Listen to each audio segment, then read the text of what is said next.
এই আধুনিক যুগে এসেও বাঁশ, মাটি ও কাঠ দিয়ে তৈরি হয়েছে দ্বিতল ভবনের এক স্কুল।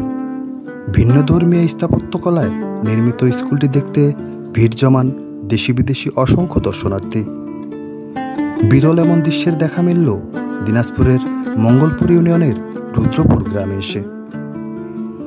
স্কুল ভবনের স্থাপত্য শৈলীকে একেবারে ভিন্ন ধারায় নিয়ে গেছেন কয়েকজন স্থপতি। বাংলাদেশের বুকে দিনাজপুর জেলায় এমনই এক ভিন্নধর্মী স্কুল নিয়েই আজকের খুঁজে দেখার গল্প। মাত্র 15 বছর আগেও এখানে ছিল না কোনো শিক্ষা প্রতিষ্ঠান। ছেলে মেয়েদের 4-5 কিলোমিটার পায়ে হেঁটে গিয়ে পড়াশোনা করতে হতো অন্য কোনো গ্রামে।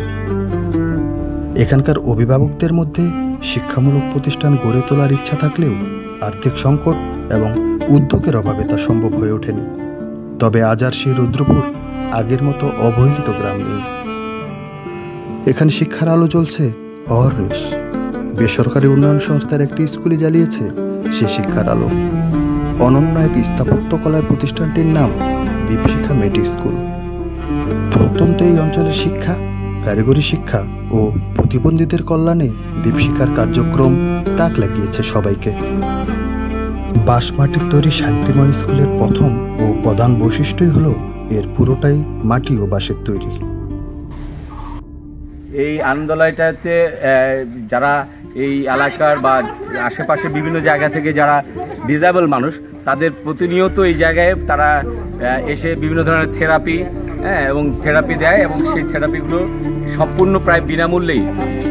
আপনারা দেখছেন যে এখানে ওদের থাকার জন্য বিভিন্ন রুম আছে, এবং এই বিল্ডিংটা পুরোটাই কাঠ, বাঁশ এবং যৎসামান্য শুধু ভিত্তিতে কিছু সিমেন্ট ব্যবহার করা হয়েছে, বাকিটা পুরোটাই এটা। এবং এটার থিমটাই এরকম আনন্দলোকে মঙ্গললোকে, এই থিমকে ধারণ করেই এই দীপশিখার এই আয়োজনকে আমরা একটু দেখতে পারবো কিছু কিছু অংশ। আমরা থেরাপি সার্ভিস সেন্টার এখানে একটা রয়েছে, এবং মানে প্রতিবন্ধীদের জন্য যে যাওয়ার যে ব্যবস্থাটা, সুযোগটা, সেইগুলো খেয়াল করবেন যে সিঁড়ির চেয়ে বেশি দেওয়া হয়েছে। আমরা এখানে বিভিন্ন থেরাপিরা থাকে, এবং ডিসেবলরা যে ভাতা প্রাপ্তির জন্য একটা তাদের যে অধিকার রয়েছে এটা হচ্ছে, এবং সম্পূর্ণ এটা কিন্তু এখানে কোনো ফ্যান বা ব্যবহার করা হয়নি।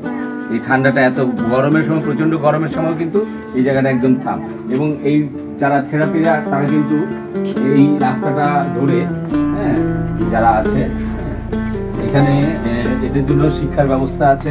ওদের ডিসেবলদের এই রাস্তাটা ব্যবহার করে উপরে দোতলায় দিকে চলে যায় সিঁড়ি দিয়ে এটা। এবং দেখবেন যে সম্পূর্ণ মানে আমরা এখানে দেখবো যে আমাদের একজন জার্মান নেদারল্যান্ডের ভদ্রলোক, তিনি এটি করার উদ্যোগ গ্রহণ নিয়েছিলেন, এবং তার পরবর্তীতে আমরা এই জিনিসটি দেখাবো। আনন্দলয় এখানে হচ্ছে রিপেয়ার পার ডি জড়িয়ে এটা ইয়েটা করেছে।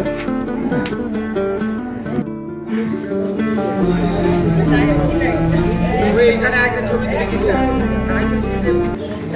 একটা গ্রুপ তুলে নেই, তারপর যে যার মতো তুলুক। এই জায়গা দাঁড়াই যাবে, এখান থেকে ছবি তুলবে। মজিবর, তুমি একটু দেখে নাও ভিউটা, পুরো বিল্ডিংটা ভিউ পাও। এখানে সোনা পেপার সাথে দাও, তাহলে মেকআপ হয়ে যাবে। আমি